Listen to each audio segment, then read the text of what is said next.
পারে বুঝিতে তোমার শান তুমি জিন্দাকে মারিতে পারো মরার পরও দিতে যাও কে পারে বুঝিতে তোমার শান ইব্রাহিমকে বলো তুমি পুত্র কুরবানি করিতে ইসমাইলকে বলো তুমি ধৈর্য ধরে রহিতে ছুরিকে তুমি করো মানা ইসমাইলের কাটিতে গর্দান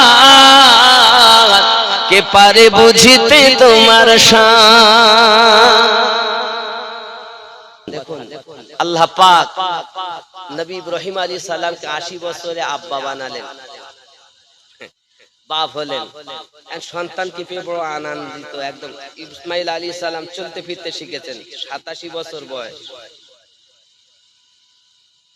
আল্লাহ পাক আল্লাহ তাআলা বলছেন ফেরেশতা জিবরাইলকে জিবরিল দেখছেন আরে হ্যাঁ এই দেখেন নাম দিয়েছেন খলিল আর অন্যজনকে ভালোবাসে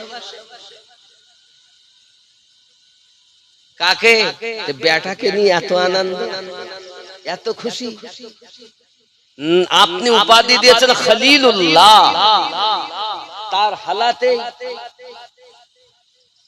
আল্লাহ পাক বলেন জিবরিল বুঝতে পারছো আজ আমার ইব্রাহিম তার বেটা পেয়ে কত খুশি ফেরেশতাদের ভিতরে মচলে গেল আওয়াজ আয় রব্বে করিম আপনাকে ভালোবাসে না নাম খলিল দেওয়া বেকার হয়ে গেছে না আমার ইব্রাহিম আমাকেই ভালোবাসে তাই যদি হয় সন্তানের থেকে বেশি ভালোবাসে না ভালোবাসে কিন্তু সন্তানকে মনে হয় বেশি ভালোবাসে 80 বছর পরে বাপ ঠিক আছে স্বপ্নে দেখলেন নবী ইব্রাহিম আলাইহিস সালাম স্বপ্ন এটাই দেখলেন যে আল্লাহ পাক জানাচ্ছেন তোমার সবথেকে জানের প্রিয় জিনিস ভালোবাসার জিনিস আল্লাহর রাস্তায় সাদকা করো কুরবানি করো তিনি দেখলেন দেখার পর চিন্তা করছেন কি করি স্বপ্ন তো দেখলেন স্বপ্ন আমরাও দেখি সবাই দেখে নবীরাও দেখেন গৌসরাও দেখেছেন কুতুবরাও দেখছেন সাধারণ মানুষ দেখছেন আলেম ওলামা দেখছেন সবার স্বপ্ন এক নয় স্বপ্নতে পার্থক্য আছে একই স্বপ্ন আপনি দেখছেন নামাজি ব্যক্তি দেখবে তার একরকম মানে একই স্বপ্ন বেনামাজি দেখবে তার অন্য একরকম একই স্বপ্ন আল্লাহর ওলিরা দেখবে তার একরকম মানে স্বপ্ন হলেই একই রকম মানে করলে হিসাব আলাদা আল্লাহর পয়গম্বর ইব্রাহিম আলাইহিস সালাম স্বপ্নে দেখলেন যখন কুরবানি করছেন তার বেটাকে এমন সময়তে বেটার বয়স 7 বছর চলতে ফিরতে পারে ডাক দিয়ে বলতেছেন বাবা আমি একটি স্বপ্ন দেখেছি ওই স্বপ্ন কি স্বপ্ন দেখেছেন আব্বা একবার আমাকে খুলে বলুন বেটা আমি স্বপ্ন দেখতেছি আমি তোমাকে কুরবানি আল্লাহর রাস্তায় করতেছি বেটা উত্তর আপনি আপনার স্বপ্ন পূর্ণ করুন আমাকে ধৈর্যধারীদের অন্তর্ভুক্ত পাবে এখন বাপ যদি বেটাকে বলে জবাই করা দেখতেছি তো বেটা কি বলবে ইব্রাহিম আলাইহিস সালাম বেটার দিকে ফলো রেখেছেন যে আমার বেটার চেহারাটা মলিন হয় কিনা কুরবানির কথা শুনে জবাই করা কথা শুনে আমার বেটার চেহারা খারাপ হয় কিনা মুখে হয়তো বলবে রাজি তার চোখের ভাব দেখলে বোঝা যাবে কিঞ্চিত পরিমাণ কোনো দুঃখ নাই আল্লাহ পাকের পয়গম্বর ইসমাইল জবিউল্লাহ ইসমাইল আলাইহিস সালাম আব্বার উত্তর দিচ্ছেন আব্বুজি আপনি আমাকে ধৈর্যধারীদের অন্তর্ভুক্ত পাবেন আমার ভিতরে কোনো দুঃখ নাই যে স্বপ্ন আপনি দেখেছেন ওটা আপনি পালন করুন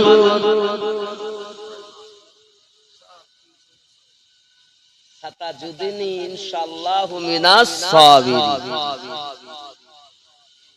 বেটা বলছেন আমাকে পাবেন সবরকারীদের অন্তর্ভুক্ত, কোনো রকম অসুবিধা নেই। আল্লাহর পয়গম্বর হযরত ইব্রাহিম আলাইহিস সালাম আদর্শ করে যাকে আপনার লালন পালন করতেছেন, সে বেটা কুরবানি করবে। ও বাবাজি আমার সোনা মানিকেরা, এমন সময়তে আল্লাহর পয়গম্বর চোখে পটি দিয়ে নিলেন। বেটা অনুরোধ করলেন, বাবা লম্বা চওড়া ঘটনা, মুখ্যম কয়েকটি কথা বলি বাবা। এমন সময়তে বলছেন, আব্বুজি আমার হাত পা বেঁধে দিবেন, কারণ বাপের গায়ে যদি আমার হাত পা ছিনাছুনিতে লেগে যায়, জবাই করার সময় যদি চলে যায়, বাপের বেয়াদবি হোক আমরা চাই না। আমরা হলাম মুসলিম জাতি, জাতির পিতা ইব্রাহিম খলিলুল্লাহ, তার বেটা ইসমাইল জবিউল্লাহ, তার ভিতরে কত আদব, বাবার গায়ে যেন পা না লেগে যায়, হাত না লেগে যায়, বেঁধে দিবেন, নড়াচড়া যেন না হয়, বেয়াদবি না হয়। ও সন্তানেরা, তোমরা তোমাদের পিতা, তোমরা তোমাদের মাতা যে চপ্পল গুলো দেখবে, ওই চপ্পলে যেন জ্ঞান তো পা দেবে না, কারণ তুমি তার এক ফোঁটা পানি দ্বারাতে দুনিয়ায় জীবন পেয়েছো, তাকে তুমি সম্মান করো, তার চপ্পল গুলোকে সম্মান করো, কারণ বাবা তোমার আব্বা তোমার মা জননীর চপ্পল গুলোকে যে আদব করতে জানে না, ওই বেটা মলবি দেখলে চুমা খায় আর মোসাফা করে। হুজুর গেছে, হ্যাঁ মোসাফা, মাজারে গিয়ে চুমা খাও, অসুবিধা নাই, চাদরে চুমা খাও, অসুবিধা নাই, মুর্শিদকে চুমা খাও, অসুবিধা নাই। একটু মারেফাতি কথা বলবো, ওরে মুর্শিদের কদম করিলে চুম্বন হাজরে আসওয়াদের সমান হয়, ডাইনে মাকা বায়ে মদিনা পীর ধরিলে চেনা যায়, ডাইনে মাকা বায়ে মদিনা পীর ধরিলে চেনা যায়। ওরে কাবা ঘর কপারা বোঝে না রে ভক্ত ছাড়া, যে কাবা বানায় আছে নিজে দয়াময়, চাইয়া দেখো আল্লাহর ঘরে নিজে আল্লাহ বিরাজ করে। আল্লাহর ঘর কেমন করে মানুষে বানায়, ডাইনে মক্কা বাহে মদিনা পীর ধরিলে চেনা যায়। ওরে মুর্শিদের কদম করিলে চুম্বন হাজরে আসওয়াদের সমান হয়, ডাইনে মক্কা বাহে মদিনা পীর ধরিলে চেনা যায়। কথা বুঝাবো কার? এই পীর মুরিদের বাজারে আমরা শিশু যারা অতল সাগরে ডুবুরি হয়েছেন, সাগরে ডুব দিয়ে মণি মুক্তা এনে আল্লাহর ওলিরা সাধারণ মানুষের কাছে দিয়েছেন। এ কথা বোঝা যাবে না প্রেমিক যত সময় না হবেন। কিরকম হবেন?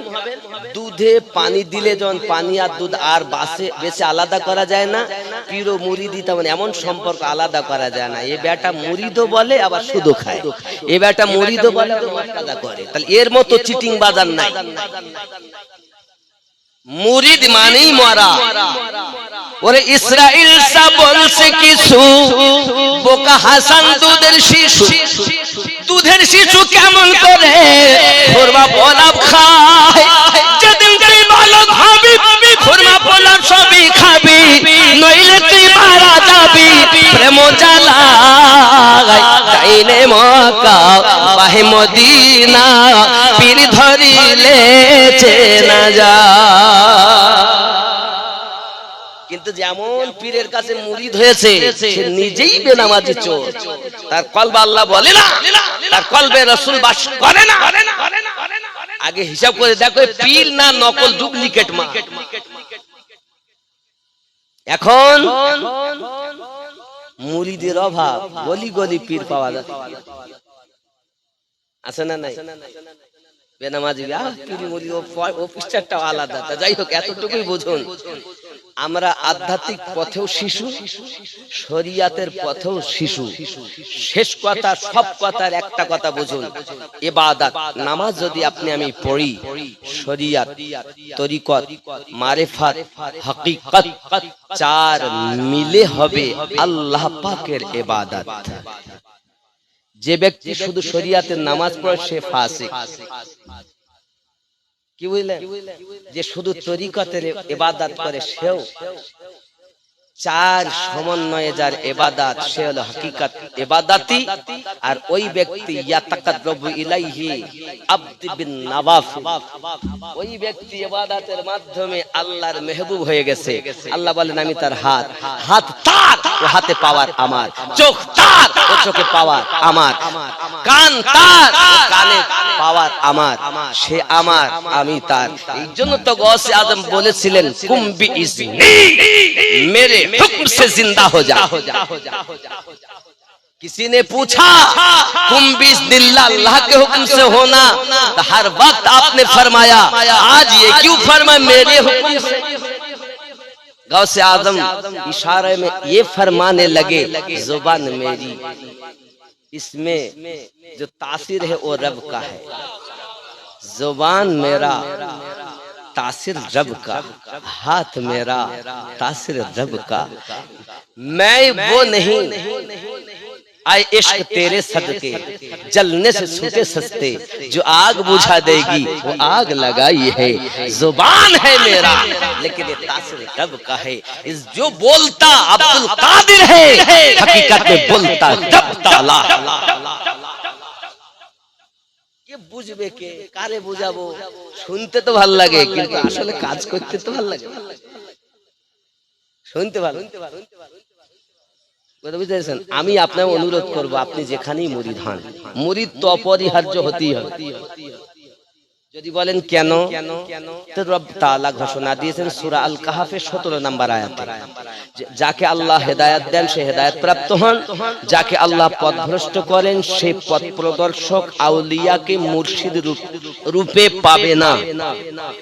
এ হলো কোরআন মাজিদের 17 নম্বর আয়াতের সারমর্ম। মানে তাহলে হেদায়েতের মালিক আল্লাহ, যাকে হেদায়েত দিয়েছেন তিনি মুর্শিদ পেয়েছেন, আর যিনি মুর্শিদ পাননি আল্লাহ তাকে হেদায়েত। অনেকে বলছে আবার পীর ধরতে হবে কেন? মা বাপ তো বড় পীর। আব্বা আমার, আব্বা মায়ের দোয়া নিয়ে, মা বাপ হলো জন্মগুরু, শিক্ষক হলো শিক্ষাগুরু, আর পীর হলো তোমার আধ্যাত্মিক জগতের গুরু। মা বাপের কাছে কেউ আল্লাহর ওলি হয়নি, মা বাপের দোয়াতে আল্লাহর ওলি হয়েছে। মা বাপের কাছে কেউ ইঞ্জিনিয়ার হয়নি, মা বাপের দোয়াতে শিক্ষকের কাছে শিক্ষা নিয়ে ইঞ্জিনিয়ার হয়েছে। ঠিক না? তাহলে অপব্যাখ্যা করবেন না, সারমর্ম বুঝেন। মা বাপও প্রয়োজন, শিক্ষকও প্রয়োজন, দীক্ষা গুরু প্রয়োজন। এক কথায় একজন মুমিনের জন্য 9 জন গুরুর দোয়া লাগবে, তারপরে 100টায় 3 জন গাথা দেখতে পাবে। মুর্শিদ, নবী, আল্লাহ, 100টায় 3 জন গাথা আছে। চোখ থাকে তো দেখে লাও, আর নইলে কানা হয়ে মরে যাও। যদি বলেন হুজুর কানা পশুই মরবে, পশু হয়েই মরবে। সূরা আল আরাফ 178 79 নম্বর আয়াত আল্লাহ পাক বলেন উলাইকা কাল আনআম বাল হুম আদাল। পশু হয়ে মরো নইলে মানুষ হয়ে মরো। নবী আমাদের জন্য এখনো মদিনায় কানছেন, শুনছেন কে? এ কানে পাওয়ার পেয়েছেন যে তিনি কি আল্লামা জামি বলেন আমি নবী পাকের কান্না শুনতে পাই নিজ বাসা থেকে। ইমাম জালালউদ্দিন সিউতি, ইমাম গাজ্জালি হুজুর গাউসে পাক, তারা বলেন মুস্তাফা জানে রহমত মদিনাতে রোনাজারি করেন আমি বাগদাদ থেকে শুনতে পাই। খাজা করিম নওয়াজ বলেন মুস্তাফা জানে রহমত মদিনাতে আল্লাহুম্মা গফিরলি ইয়া হাবলি উম্মতি বলে কাঁদেন আমি আজমির থেকে শুনতে পাই। আল্লাহ পাক বলেন চক্ষু দিয়েছি তারা দেখে না, কান দিয়েছি শোনে না, দিল দিয়েছি চিন্তা ভাবনা করে না। সূরা আল আরাফ 178 নম্বর আয়াত। লাহুম কুলুবুল্লাহ ইয়াফকাহুনা বিহা, আমি আল্লাহ দিল দিয়েছি, দিল দিয়ে চিন্তা করে। আল্লাহ পাক বলছেন ওয়ালাকাদ যারানা লি জাহান্নামা কাসীরাম মিনাল জিন্নি ওয়াল ইনস, বেশিরভাগ জিন জাতি আর মানব জাতি জাহান্নামে যাবে, তাদের জন্য জাহান্নাম বানিয়েছি। কেন? দিল দিয়েছি চিন্তা ভাবনা করে না, চোখ দিয়েছি দেখে না, কান দিয়েছি শোনে না, তারাই হলো চতুষ্পদ জন্তু, তার থেকেও নিকৃষ্ট। এগুলো বুঝতে হবে বাবা। আল্লাহ আমাদের তৌফিক দান করুক, সবাই বলি আমিন। হযরত ইসমাঈল আলাইহিস সালাম বড় ধৈর্যের পরিচয় দিলেন। বেটা ইসমাঈল সবর, একদম সবরকারী, তো সবরকারী। বেটার গলায় বাপ চালাচ্ছেন ছুরি, ছুরি চক্ষু বন্ধ করি পটি বাঁধা চালাচ্ছে। হীরার তলোয়ার, তেজস্ব তলোয়ার, চলছে না, নরম গলা কাটে না। তলোয়ার বলছে আল্লাহ জবান দাও, ইব্রাহিম খলিলুল্লাহকে কথা বলি। তলোয়ার কথা বলতেছে। ইব্রাহিম নবী বলেন তলোয়ার কাটিস না কেন? আর তলোয়ার বলছে আই ইব্রাহিম, তুমি আল্লাহর খলিল, তোমার কথা মানা আমার অবশ্যই দরকার। তবে আমি যে আমার যে রব, যে রব তোমাকে কুরবানি করতে বলেন, সেই রব আমাকে গলা কাটতে নিষেধ করেন। যে রবের পক্ষে হুকুম পালনার্থে আপনি ব্যস্ত, সেই রবের হুকুম আমি মানতে বাধ্য। দয়াল রহমান কে পারে বুঝিতে তোমার শান, তুমি জিন্দাকে মারিতে পারো, মরার পারো দিতে যাও, কে পারে বুঝিতে তোমার শান। ইব্রাহিমকে বলো তুমি পুত্র কুরবানি করিতে, ইসমাইলকে বলো তুমি ধৈর্য ধরে রহিতে, ছুরিকে তুমি করো মানা, ইসমাইলের কাটিতে গর্দান,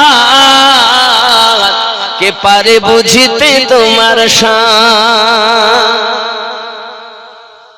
আল্লাহ কে বুঝতে পারে? এজন্য বাবা